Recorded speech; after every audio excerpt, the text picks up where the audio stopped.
नमस्कार दोस्तों। क्या आप जानते हैं कि भगवान शिव को आदि और अनंत क्यों कहा जाता है? उनके गले में सर्प क्यों रहता है? उनके शरीर पर भस्म क्यों लगी होती है? और उनका तीसरा नेत्र खुलने पर क्या होता है? आज हम भगवान शिव के 11 ऐसे रहस्यों के बारे में जानेंगे जिन्हें जानकर आप आश्चर्यचकित रह जाएंगे। हर हर महादेव। रहस्य 1। शिव का न आदि है न अंत। हिंदू धर्म में भगवान शिव को अनादि और अनंत कहा गया है। इसका अर्थ है कि उनका न कोई जन्म है और न ही कोई अंत। वे स्वयं सृष्टि के पहले भी थे और सृष्टि के बाद भी रहेंगे। रहस्य 2। शिवलिंग का वास्तविक अर्थ। बहुत से लोग शिवलिंग का अर्थ नहीं जानते। शिवलिंग भगवान शिव के निराकार स्वरूप का प्रतीक है।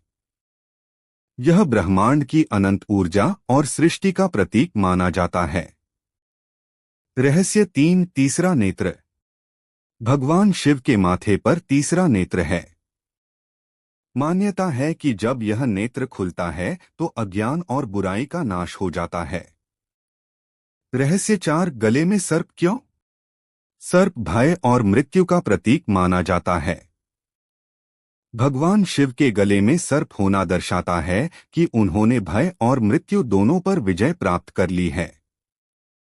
रहस्य 5। शरीर पर भस्म। महादेव अपने शरीर पर भस्म धारण करते हैं। यह हमें याद दिलाती है कि संसार की हर वस्तु एक दिन मिट्टी में मिल जाती है। रहस्य 6। नीलकंठ क्यों कहलाए? समुद्र मंथन के समय निकले विष को भगवान शिव ने संसार की रक्षा के लिए पी लिया था। इसी कारण उनका कंठ नीला हो गया और वे नीलकंठ कहलाए। रहस्य 7। कैलाश पर्वत। माउंट कैलाश को भगवान शिव का निवास स्थान माना जाता है।